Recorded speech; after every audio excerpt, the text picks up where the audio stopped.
నమస్తే రమగారు. నమస్తే జయ. రమగారు, ఈర్ష్య, అసూయ కదా! ఇవి తగ్గించుకోవాలని పదే పదే అంటూ ఉంటాం. మనం కూడా అనుకుంటూ ఉంటాం. కానీ కొంచెం కష్టమేనండి జయించటం. మళ్ళీ ఆలోచించుకోవాలి. అబ్బా! నేనేంటి గట్టిగా మాట్లాడుతున్నానా? నాకు ఈర్ష్య వస్తోందా? మనకి మనం ఆలోచించుకుంటే తప్ప మార్చుకోలేని గుణాలు కదా! అవును.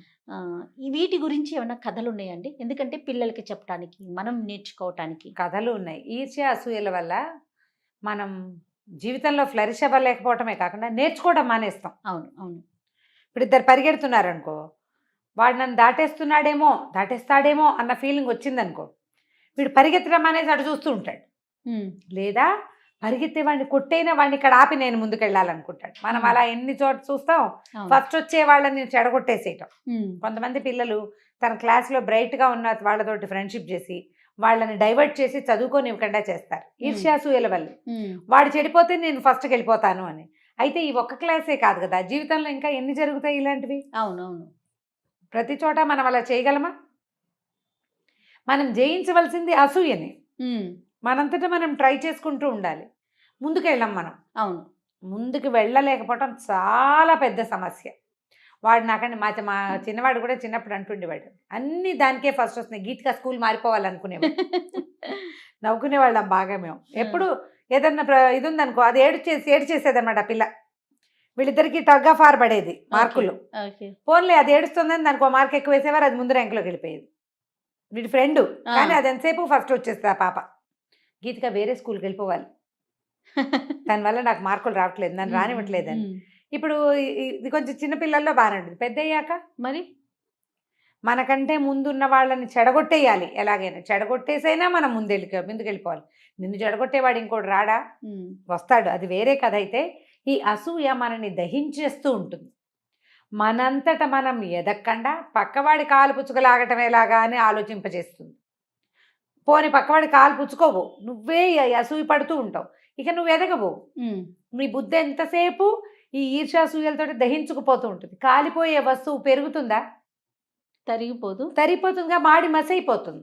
మసి కాకూడదు. ఇవి కాదు. పిల్లలు ఎవరితో చూసి ఎన్విఎస్ ఫీల్ అయినా, ఈర్ష్యపడుతున్నా, అసూయ పడుతున్నా, వాళ్ళకు ఉంది నాకు లేదు అలాంటి భావాలకు లోనవుతుంటే మెత్తగా నచ్చ చెప్పుకోవాలి, చెప్పాలి. అలా అన్న గట్టిగా చెప్పకూడదు. ఇప్పుడు నేను నీకు చెప్పిన హార్ష్ సౌండ్లో పిల్లలకి చెప్పకూడదు, కొంచెం బాగా చెప్పుకోవాలి.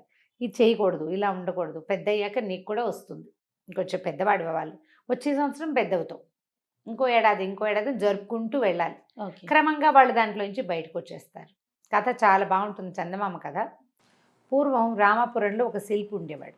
ఆయనకి 2 కుమారులు, రామదత్తుడు, సోమదత్తుడు అని. ఈ రామదత్తుడు తండ్రితో పాటు శిల్పాలు చేయటం నేర్చుకునేవాడు, బొమ్మలు చేసేవాడు, రకరకాలు, కొంచెం పెద్ద పెద్ద శిల్పాలు కూడా. సోమదత్తుడికి అవి పెద్దగా ఎక్కల.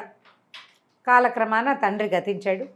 ఈ రామదత్తుడు తండ్రి దగ్గర నేర్చుకున్నటువంటి శిల్పకళనే మెల్లిగా ఇంప్రూవ్ చేసుకుని ఆ తండ్రి దుకాణాన్ని అతనే నడుపుకుంటూ చక్కగా సెటిల్ అయ్యాడు. సోమదత్తుడు విద్యాభ్యాసం కోసం సమీపంలో ఉన్న ఒక నగరంలో ఉన్న ఒక గురుకుల పాఠశాలకు వెళ్ళిపోయాడు. అయితే ఈ గురుకులంలో చదువుకుంటూ ఉండేవాడు. చాలా మంచి విద్యార్థిగా పేరు తెచ్చుకున్నాడు, బాగా బ్రైట్గా ఉన్నాడనమాట, చక్కగా చదువుకునేవాడు. గురువుగారికి చాలా ఇష్టం.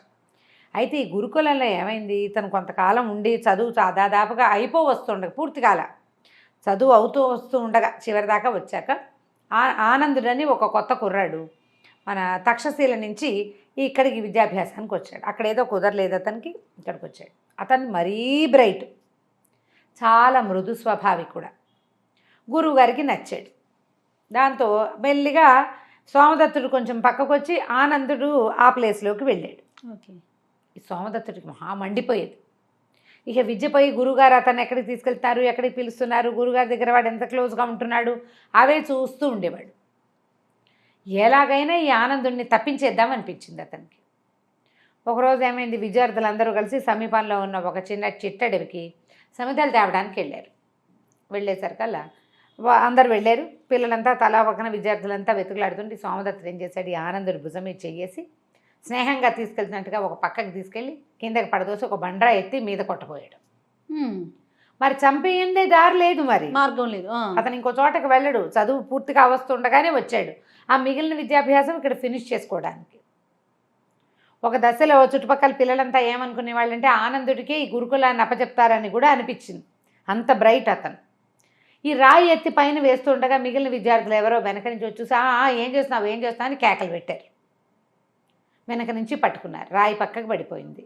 వాళ్ళంతా కేకలేసి ఏమిట్రా ఈ పని అనేసి కింద పడిపోయిన ఆనందుడిని అయ్యో లేవదీసి దెబ్బ తగిలిందని కట్టుకట్టి అతనికి మంచినీళ్ళు ఇచ్చి హైరాన్ పడుతుంటే సోమదత్తుడికి భయం వేసింది. గురుగారికి తెలిసిపోదు మరి పారిపోయాడు. అక్కడి నుంచి పారిపోయి తమ ఊరు రామాపురం వచ్చేసాడు. బిక్కమొహం వేసుకుని తండ్రి అన్నయ్య దగ్గరకు వచ్చాడు. ఈయన ఏమనుకున్నాడు, ఏరా అబ్బాయి నీ విద్యాభ్యాసం అయిపోయిందా అని అన్నయ్య అడిగాడు. అడిగేసరికి బాగా ఊరుమని ఏడ్చి నేను ఇలా చేశాను, ఇలా అయిపోయింది. వాడేమో నా ప్లేస్ లాగేసుకున్నాడు. అంతకుముందు గురువుగారు నన్నే గురువుగా నియమిస్తానన్నారు. ఇప్పుడు వాడు ఎక్కువైపోయాడు నాకంటే. నేను సహించలేక ఏమిటో అలా చేయాలనిపించింది చేసేసాను అన్నాడు. బాధపడ్డాడు రామదత్తుడు. ఏం చేస్తాం, సరే ఇంట్లో ఉండు అన్నాడు. అయితే ఏమైంది, రామదత్తుడు శిల్పాలు చేస్తాడని చెప్పుకున్నాం కదా. రామదత్తుడి షాపుకి ఎదురుగుండా ఓ కొట్టు ఒకటి పెట్టారు కొత్తగా. అందులో ఎంతో మంచి మంచి బొమ్మలు ఉన్నాయని జనం అంతా అక్కడ బొమ్మలు కొంటున్నారని తెలిసింది. అయితే ఒకసారి ఎవరో బొమ్మలు కొనుక్కొచ్చుకున్నారు. సోమదత్తుడికి కనపడ్డారు. ఏం బొమ్మలురా, ఏమిట్రా, ఎక్కడ కొన్నారా, మా అన్నయ్య దగ్గరేనా అన్నాడు. అబ్బే కాదు, మీ అన్నయ్య ఎదురుకుండా కొట్లో బొమ్మలు ఎంతో బాగున్నాయి, అక్కడ కొన్నామన్నారు. బొమ్మలు చూస్తే అన్నయ్య చేసిన బొమ్మలు లాగానే ఉన్నాయి, అవేం వేరే గొప్పగా ఏం లేవు. అన్నయ్య ఎలా చేస్తాడో అదే బొమ్మలు. ఏమిట్రా ఇది అని అనుకున్నాడు. అన్నయ్య చాలా డల్గా అయిపోయాడు. అయితే ఒకరోజు సోమదత్తుడు ఏం చేశాడు, షాప్కి వెళ్ళాడు. వెళ్ళేసరికల్లా ఆ ఎదురుగుండా కొట్టంతా కోలాహలంగా ఉంది. కొన్ని బొమ్మలు బయట పెట్టి కనపడుతున్నాయి, పెద్ద పెద్ద శిల్పాలు, చిన్న బొమ్మలు కూడా కనిపిస్తున్నాయి. ఈ రామదత్తుడు ఆ ఎదురుగుండా కొట్టుకేసి చూస్తూ ఏదో అన్యమనస్కంగా బొమ్మ చేస్తున్నాడు. షాప్ మనసు అక్కడుంది, చేతి మీద లేదు. శిల్పాలు చేసేటప్పుడు దానికేసి కదా చూడాలి. ఇతను వెళ్ళి సోమదత్తుడు అన్నయ్య అని పలకరించాడు. రారా, ఏముందిలే, కొన్ని 4 రోజులు వీడిని లేపేస్తాను, ఎలాగూ మన వ్యాపారం మనకే ఉంటుంది అన్నాడు. అనేసరికి సోమదత్తుడు అటు ఇటు చూస్తే అన్నయ్య చేసి పెట్టిన బొమ్మలు వెలా తెలాపోతున్నట్టు కనపడ్డాయి అతనికి. మనసు పెట్టలేకపోతున్నాడు అన్నయ్య. అప్పుడు వీడు ఏమన్నాడంటే, అదేమిటన్నయ్య, వాళ్ళని లేవగొడితే మన ఇదవుతుందా, నువ్వు దీని మీద దృష్టి పెట్టాలి, కానీ నేను కూడా సహాయం చేస్తా, దృష్టి పెట్టి చెయ్యి. నాన్న చేసినట్టు చేసేవాడివి ఇది వరకు. మనసు వాడికి వ్యాపారం ఎక్కువగా ఉందని వాడి వైపు పోయేసరికల్లా నువ్వు అన్యమనస్కంగా చేసేసరికి నీకు ఇది సరిగా రావట్లా. నాన్నని తలుచుకుని శ్రద్ధగా చెయ్యి, శ్రద్ధగా చేయాలి. పక్కవాడి కేసు చూస్తుంటే మనం ఎట్లా చేస్తామన్నయ్య ఆ బొమ్మలు అన్నాడు. అన్నాక తట్టింది అతనికి. నేనేం చేశాను, ఆనందుడి వైపు చూసి కాదు నేను ఈ పని చేశాను. అక్కడి నుంచి ఒక 2 రోజులు ఆలోచించుకున్నాడు. అన్నయ్య నేను పట్టణానికి వెళ్ళొస్తాను, గురువుగారిని చూసొస్తానని వెళ్ళిపోయాడు.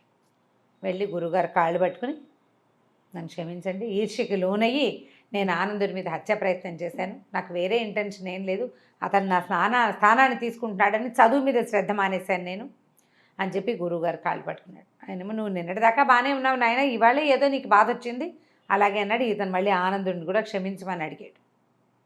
ఆనందుడు మృదు స్వభావి, ముందే చెప్పుకున్నాం కదా, మంచివాడు. అతను క్షమించేసి ఊరుకున్నాడు. శ్రద్ధగా సంవత్సరంన్నరలో విద్యాభ్యాసం పూర్తి చేసేశాడు.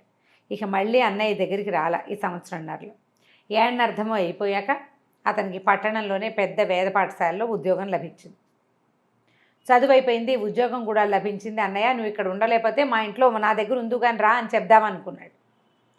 వచ్చాక అన్నయ్యని చూశాడు. అన్నయ్య నువ్వు బొమ్మలు చేయలేకపోయినా పర్వాలేదు, పట్టణంలో చేద్దు కానీ, మనం టౌన్లో ఉంటాంగా, ఏవి చేయగలిగితే అది చేద్దు కానీ నువ్వు బాధపడిపోక, నా చదువు అయిపోయింది, నాకు ఉద్యోగం కూడా వచ్చేసింది, ఈ ఊరు వదిలిపెట్టి వెళ్ళిపోదానిలే అనేసరికి నవ్వాడు రామదత్తుడు. ఎక్కడికి రా వెళ్ళటం, ఎదురుకుండా కొట్టు కూడా మందే, అది నా స్నేహితుడు, మన బొమ్మలే అక్కడ పెట్టించాను నేను నీకు తెలియచేయటానికే. నువ్వు ఇక్కడి నుంచి గురువుగారి దగ్గరికి వెళ్ళిన మరుక్షణం షాపు లేదు చూడు అని చూపించాడు. షాప్ ఏం లేదు అక్కడ, ఈయన బొమ్మలే స్నేహితుడితోటి అక్కడ పెట్టించుకున్నాడు. పెట్టించుకుని అన్నయ్య ఈర్ష్యపడుతున్నాడు, అందుకని కాన్సన్ట్రేట్ చేయలేకపోతున్నాడు, ఈర్ష్యపడకూడదు అని అన్నయ్యకే వాడు చెప్పేలాగా చేశాడు. సోమదత్తుడికి ఆశ్చర్యం వేసింది.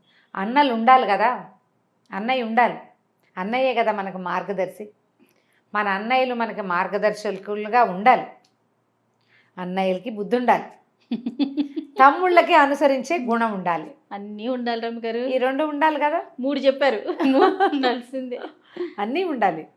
ఈర్ష్య అసూయలతోటి ఎదుగుదల ఆగిపోతుంది. మనం చదువులో ముందుకెళ్ళలేం. ఏ కాంపిటీషన్లోనూ కూడా గెలవాలని కాదు, గెలుపు కాదు, మనం సరిగ్గా ప్రజెంట్ చేస్తున్నామా లేదా అనేదే ఇంపార్టెంట్. పక్కవాడు గెలిచేస్తాడేమో అని చూస్తే మనం ఎప్పటికీ గెలవం. స్పోర్ట్స్మెన్ స్పిరిట్ ప్రతి దాంట్లోనూ ఉండాలి, అన్నిట్లలోనూ. చదువులో వాడితో పోటీ ఎందుకు, మార్కులు కాదు, నీకు అన్నీ వచ్చా రాదా, అది నీకు నాలెడ్జ్ ఉందా లేదా, అదే ఇంపార్టెంట్ అని పిల్లలకి నేర్పడానికి ప్రయత్నం చేయండి. మార్కులు క్రైటీరియా కాదు. వాడికి 98 వచ్చినాయి, నీకెందుకు 96 వచ్చినాయని ప్రశ్నించద్దు. మరి కాసిన తెచ్చుకోవడానికి ట్రై చేయమని తనకు అవసరమైతే. ఈరోజు కాంపిటేటివ్ వరల్డ్ ఇది. అవునవును. చాలా మార్కులు వస్తే కానీ సీట్లు రావు. మళ్ళీ మనకి రిజర్వేషన్స్ హడావిడి ఒకటి ఉంది, రకరకాలు. మళ్ళీ లోకల్ నాన్ లోకల్ హడావిడులు ఉన్నాయి. ఇలాంటివి ఉన్నప్పుడు నువ్వు అప్ టు ద మార్క్ ప్రయత్నం చేయాలి నాయన. వాడికి వచ్చింది నీకెందుకు రాలేదు, వాడు చేశాడు నువ్వెందుకు చేయలేదు కాదు. వీళ్ళకి వాళ్ళ మీద అసూయ, ఈర్ష్య, ద్వేషం ఏర్పడతాయి. అలా పరిగెత్తకుండా ఫోకస్డ్గా పరిగెత్తమని పిల్లలకి నేర్పించండి. ఈర్ష్యని, అసూయని తగ్గించుకోవాలని చెప్పాలి. తప్పకుండా రమ్మగారు. నమస్తే. నమస్తే చే. సుమన్ టీవీలో మీ పర్సనల్ అండ్ బిజినెస్ ప్రమోషన్స్ కోసం కింది నెంబర్కి కాంటాక్ట్ చేయండి.